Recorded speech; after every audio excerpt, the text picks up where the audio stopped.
Good morning students, I am Ravi and welcome all of you. Dear friends, आज हम लोग एक बहुत ही इंपॉर्टेंट टॉपिक पढ़ेंगे और उस टॉपिक का नाम है 10 क्लास का मैथ और काफ़ी इंपॉर्टेंट टॉपिक है। और इस बार 2021 में काफ़ी संभावना फ्रेंड्स इसका आने का, ठीक है। तो मैं रिक्वेस्ट ये करना चाहता हूँ सारे स्टूडेंट्स से जो एपीयरिंग कैंडिडेट हैं, जो मैट्रिक का एग्जाम बिहार विद्यालय परीक्षा समिति में सम्मिलित होने वाले हैं, वैसे विद्यार्थियों से मैं रिक्वेस्ट करना चाहता हूँ कि वो विद्यार्थी अवश्य इस वीडियो को देखें और इस तरह करके हिसाब जितने भी हैं उसे फॉलो करें, उसे समझने का प्रयास करें ताकि आपके एग्जाम में यदि आए तो आप आसानी से उसे सॉल्व कर सकें, बना सकें और 5 नंबर का आप अपना है ना हकदार बन सकें। तो फ्रेंड्स, जितने भी आप लोग मैट्रिक के एग्जाम के प्रिपरेशन करने वाले छात्र हैं वो अवश्य इस वीडियो को देखेंगे, बनाएंगे और बिल्कुल इजी कॉन्सेप्ट से मैं आपको सामने में ये सॉल्व करेंगे और बिल्कुल इजी वे से आपको समझ आएगा। ये 100% है। एक बार वीडियो को देखेंगे तो अच्छी तरीका से तो आपको समझ आ जाएगा और ये काफी इंपॉर्टेंट है, वेरी वेरी इंपॉर्टेंट क्वेश्चन 2021 के लिए फ्रेंड्स।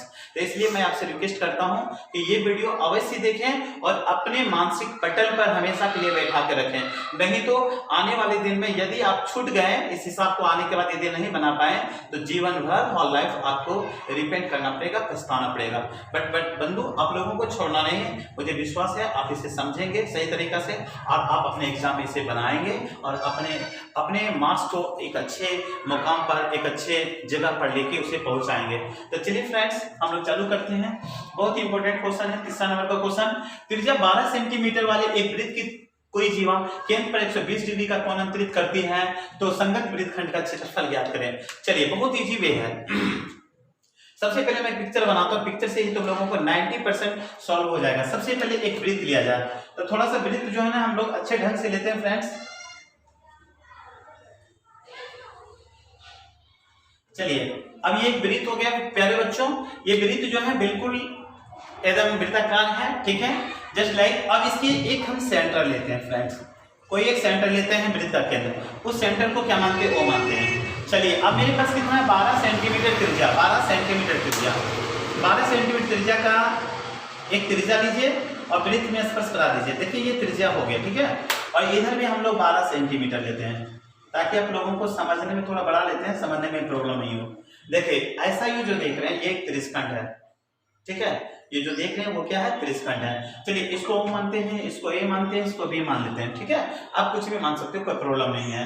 ओ ए बी, तो देखो यहाँ पर बाबू क्या होता है, ओ से लेके बी और ओ से लेके ए, ये जो दोनों है ये त्रिज्या है। आपको पता होगा वृत्त के केंद्र से जब वृत्त की परिधि में कोई रेखा टच होती है तो वो वृत्त की त्रिज्या कहलाती है, ठीक है। तो यहाँ से समझो मेरे पास वृत्त की त्रिज्या कितना है, 12 सेंटीमीटर। यहाँ प्यार से लिखो 12 सेंटीमीटर, यहाँ भी प्यार से लिखो 12 सेंटीमीटर। और जीवा केंद्र पर 120 डिग्री का कोण बनाती है। चलो भाई, जीवा का बात कहा गया, इसको दोनों का आपस में बेटा मिला दो। चलो बाबू देखो मिला दिए, ठीक है। अब यहाँ पर कितना कोण बनाता है, ये यहाँ पर 120 डिग्री का कोण बनाता है, ठीक है। तो चलिए, 120 डिग्री का अंतरित करती है तो संगत वृत्तखंड का क्षेत्रफल ज्ञात करें। यानी संगत वृत्तखंड का क्षेत्रफल ज्ञात करने के लिए कहा रहा है, यानी वृत्तखंड का ये क्षेत्रफल पूछा जा रहा है आपको निकालने के लिए, ठीक है। ये संगत वृत्तखंड का क्षेत्रफल पूछा जा रहा है। तो चलिए कैसा निकालेंगे, बिल्कुल इजी से निकालेंगे। सबसे पहले ओ ए बी या मान लिया जाए पी, सभी का त्रिज्यखंड का क्षेत्रफल निकालेंगे।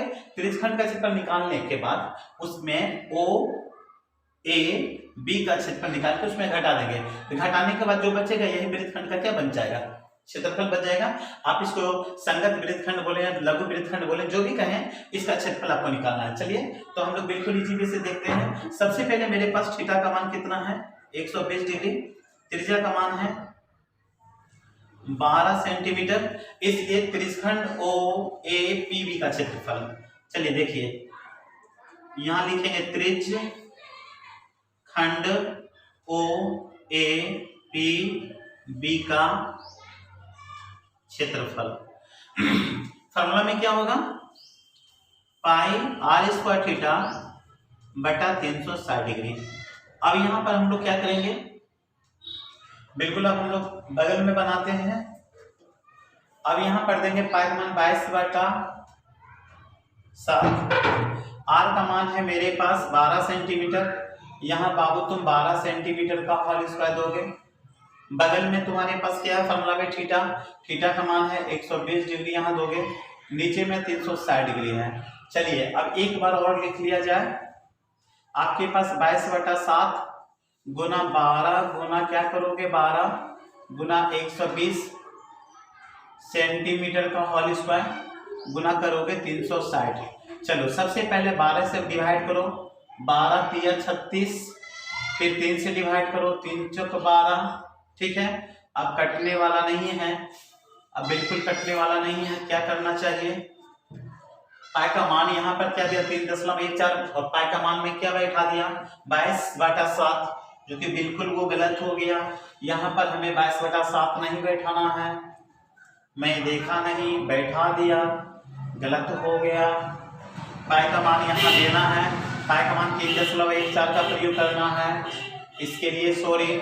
अब यहाँ पर पाई के बाद क्या है आर, आर का मान है 12 सेंटीमीटर, इसका होल स्क्वायर करना है। थीटा का मान कितना 120 डिग्री, यहाँ बाबू 120 डिग्री डालोगे और नीचे में क्या करोगे मात्र 360 डिग्री दोगे।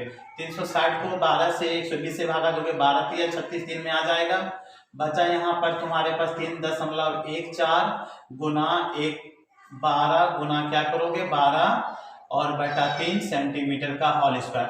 3 से भागा दोगे ये 4 बार में कट जाएगा, फिर 3.14 होगा, 12 को 4 से गुना करोगे 12×48 बटा कुछ नहीं होगा, यहाँ पर सिर्फ 48 सेंटीमीटर का होल स्क्वायर होगा। अब फ्रेंड इसको हमको गुना करना है, 3.14 गुना 48 करेंगे तो यहाँ पर होगा 150.42 सेंटीमीटर का होल स्क्वायर। यानी फ्रेंड्स इसको 3.14 को गुना करते हो 48 से 150 है ना 42 नहीं 150.72 सेंटीमीटर का होल स्क्वायर होगा। तो 150.72 सेंटीमीटर यहाँ तक आ गए फ्रेंड्स। ये क्या निकले त्रिज्यखंड का क्षेत्रफल। अब हमको निकालना है त्रिभुज का क्षेत्रफल निकालना है। तो त्रिभुज का क्षेत्रफल निकालने के लिए फ्रेंड्स आपको पता होगा कि त्रिभुज का क्षेत्रफल निकालने के लिए एक फॉर्मूला होता है 1/2 आधार गुना सिस्लम। तो मेरे पास यहाँ पर तो आधार है बन जाएगा लेकिन सिस्लम नहीं। तो सबसे पहले हम लोग क्या करेंगे, हम लोगों को सिस्लम निकालना है।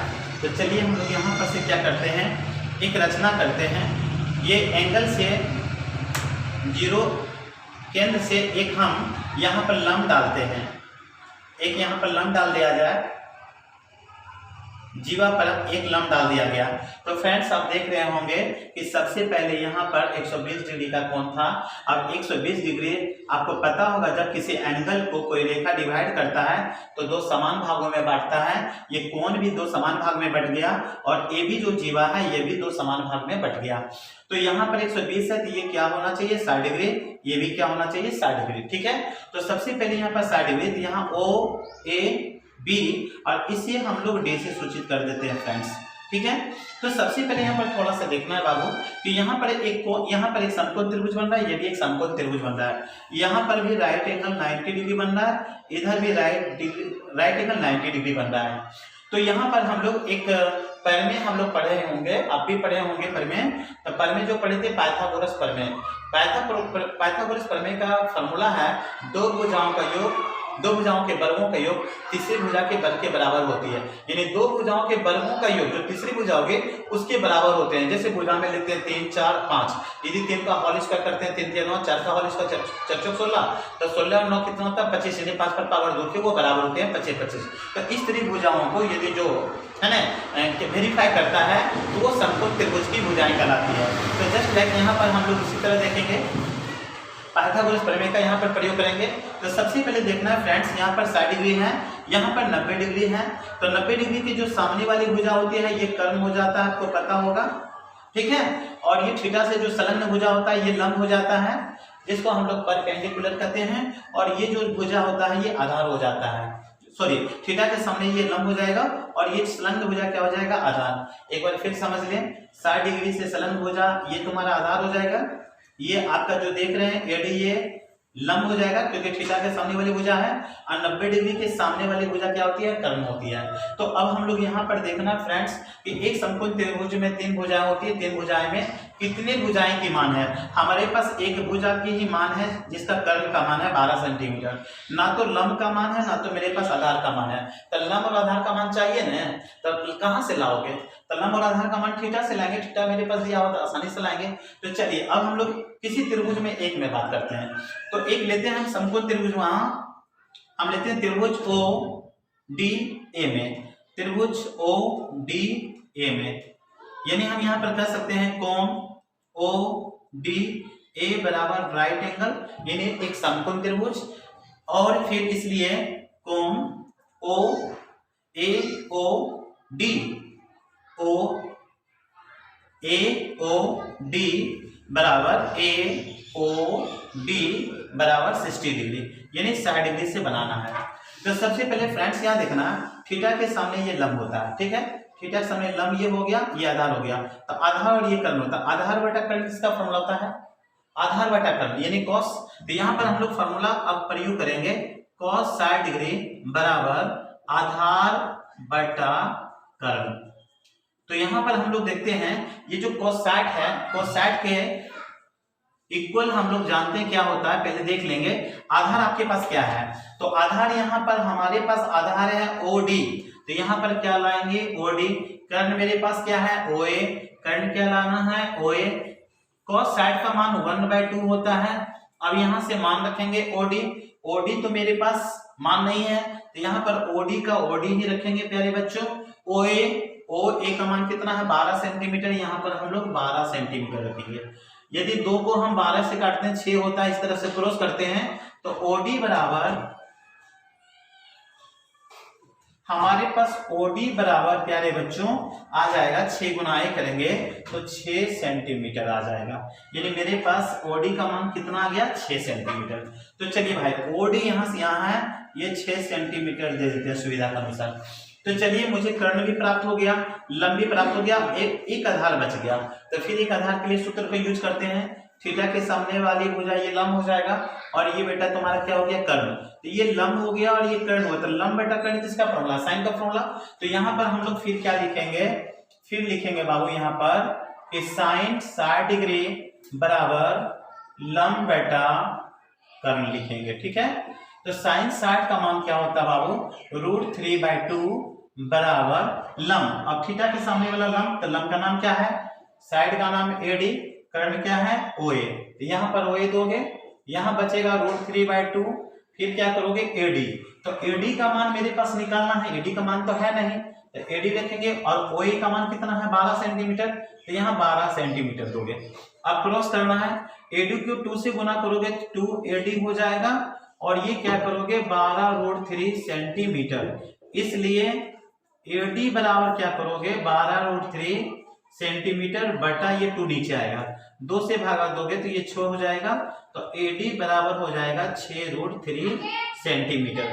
तो आपके पास प्यारे बच्चों अभी तक यहाँ पर प्राप्त हुआ AD का मान आपने क्या लाया 6√3 सेंटीमीटर, 6√3 सेंटीमीटर। तो आप आसानी से 6√3 सेंटीमीटर को आप यहाँ आधार के पास नीचे में लिख सकते हैं, 6√3 सेंटीमीटर, 6√3 सेंटीमीटर।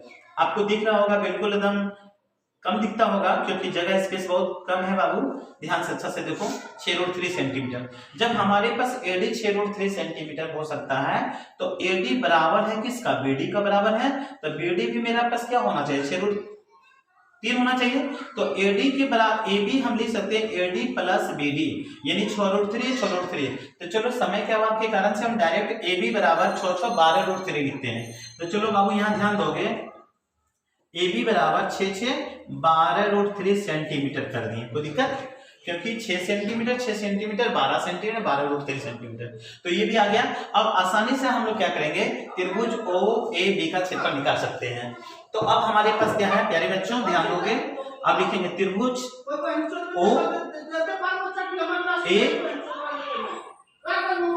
OAB का क्षेत्रफल। अब हम लोग क्या करेंगे प्यारे बच्चों, है ना, त्रिभुज OAB का क्षेत्रफल, त्रिभुज OAB का क्षेत्रफल, OAB का क्षेत्रफल। तो OAB का क्षेत्रफल क्या? OAB का क्षेत्रफल। तो यहाँ पर OAB का क्षेत्रफल का फॉर्मूला क्या होता है? हमारे पास फॉर्मूला होता है 1/2 यहाँ लिखना चाहिए, यहाँ लिखना चाहिए, लेकिन थोड़ा सा स्पेस की कमी के कारण से हम नीचे लिख रहे हैं, ठीक है। ऐसे आप लोग यहाँ पर ये बनाएंगे, आप लोग प्रयास करेंगे तो यहाँ पर लिखेंगे बराबर के सामने, ठीक है। तो यहाँ पर त्रिभुज OAB का क्षेत्रफल 1/2 आधार गुना क्या करोगे, शीर्ष लंब, 1/2 आधार गुना शीर्ष लंब, तो 1/2 आधार, तो आधार मेरे पास क्या बाबू, A और B आधार है।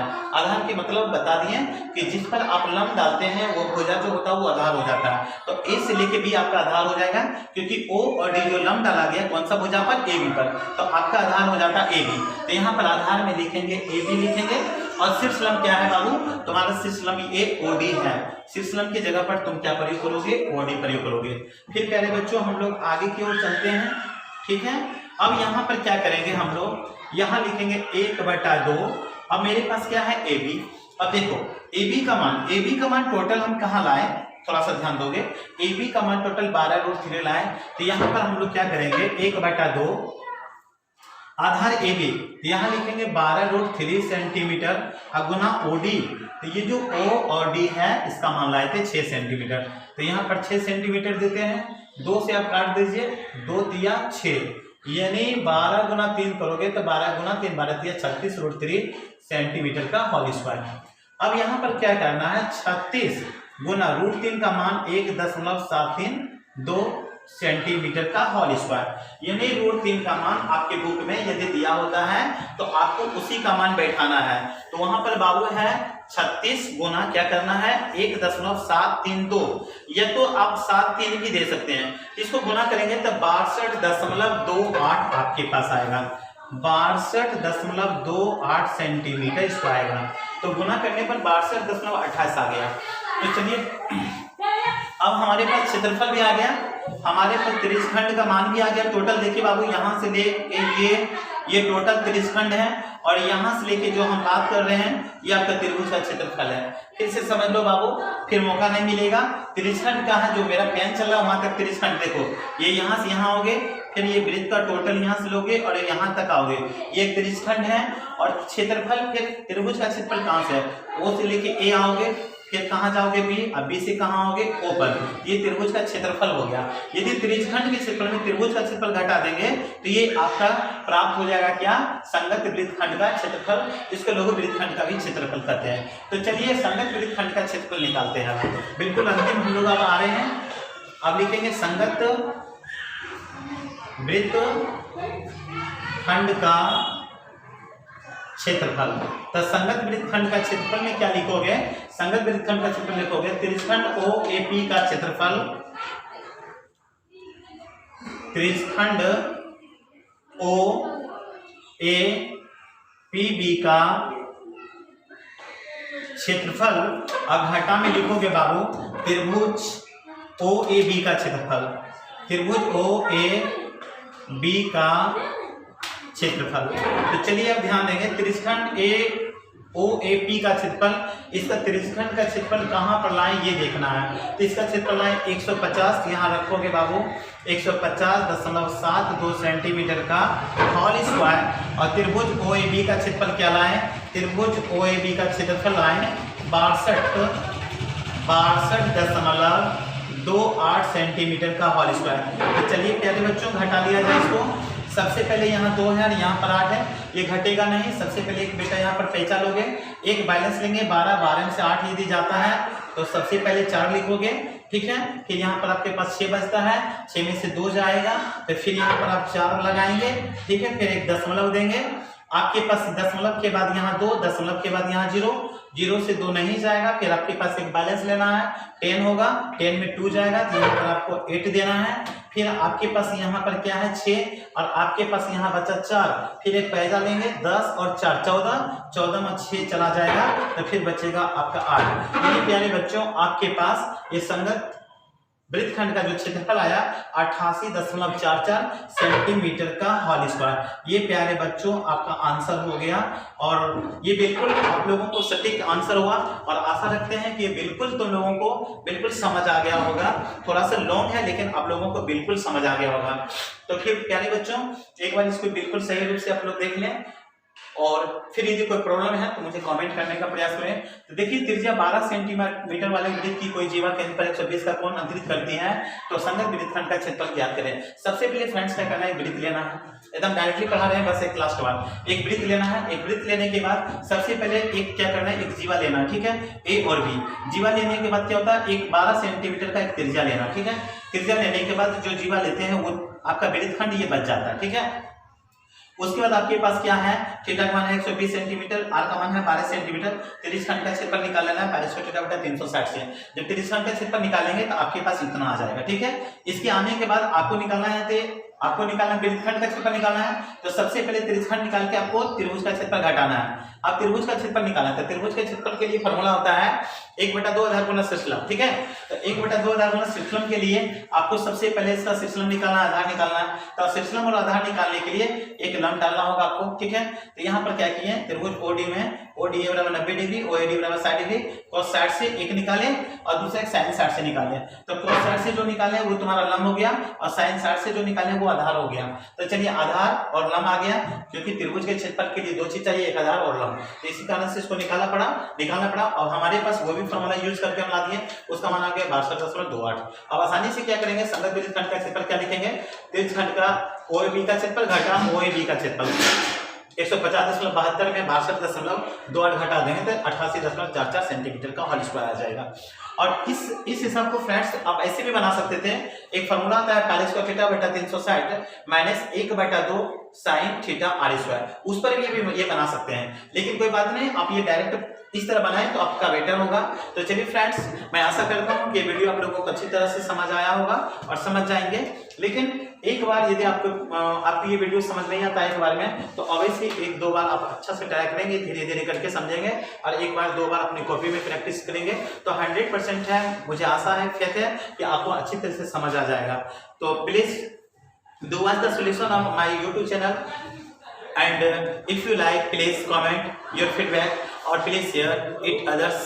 Thank you. Next time I shall meet you और फिर again I shall give you many wishes, यानी छठ पूजा के फिर से आपको बहुत बहुत धन्यवाद, बहुत बहुत बधाई छठ मैया की ओर से।